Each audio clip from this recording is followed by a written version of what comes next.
Do we think these little circles on the blue, do we think they're part of the pattern? No, I'm not talking to you, Hattie. I'm talking to nobody, really. Look at these little circles.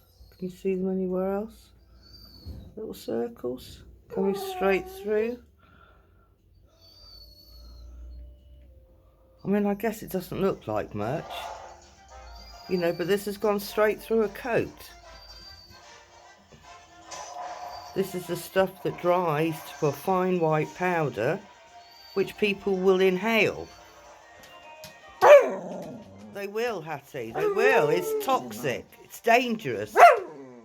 Small children will forget that they need to go to the toilet because they won't have that sensation. Isn't that right? Hey, it started with the dogs and now it's happening with the kids. Anybody else got children who are a bit touch and go on the old potty training?